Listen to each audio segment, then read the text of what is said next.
Remue ménage. Remue ménage.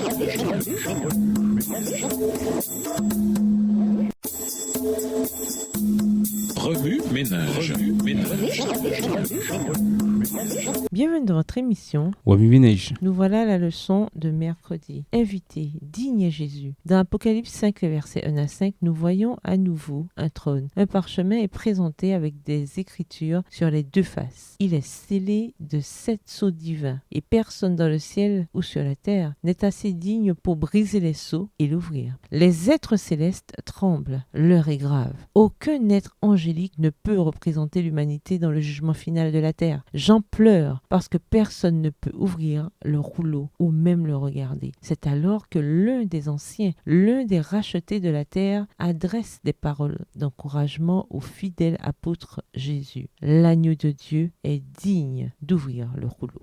Jean voit alors la solution ultime au problème du péché, Apocalypse 5, verset 5. Ici, le prophète Agé aperçoit la seule façon pour quiconque de vivre le jugement final devant le trône de Dieu. Alors l'un des anciens me dit, ne pleure pas, regarde, le lion de la tribu de Juda, le descendant du roi David, a remporté la victoire. Il peut donc briser les 7 sceaux et ouvrir le livre. Et je vis un agneau, il semblait avoir été égorgé. Apocalypse 5, versets 5 et 6. Dans Apocalypse 5, les versets 8 à 12, Jésus, l'agneau de Dieu qui a sacrifié sa vie pour le salut de toute l'humanité, prend le rouleau du jugement et l'ouvre. Le ciel tout entier éclate en chants de louange, car sa victoire sur les tentations de Satan, sa mort sur la croix du calvaire, sa résurrection et son ministère de grand prêtre assurent le salut de tous ceux qui choisissent de répondre à sa grâce par la foi. Le jugement est une nouvelle extraordinairement bonne.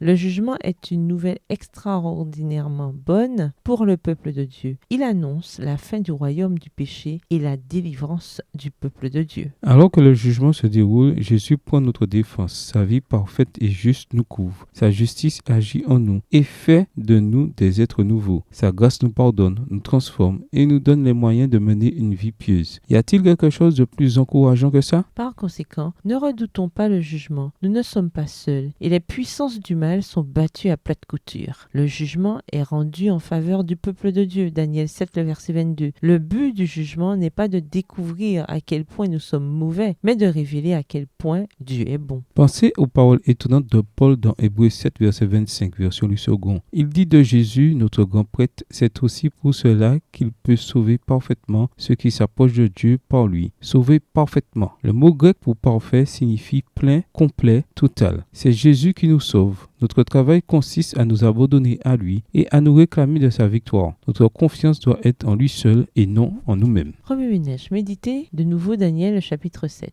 Où voyez-vous Jésus dans ce passage? En quoi Jésus en tant que substitut est-il notre unique espoir de salut? Que vous dit Jésus par ce texte? En quoi voyez-vous Jésus différemment ou le voyez-vous de nouveau? Comment réagissez-vous en voyant Jésus de cette manière? Au revoir. Et à demain si Dieu veut. Remue ménage.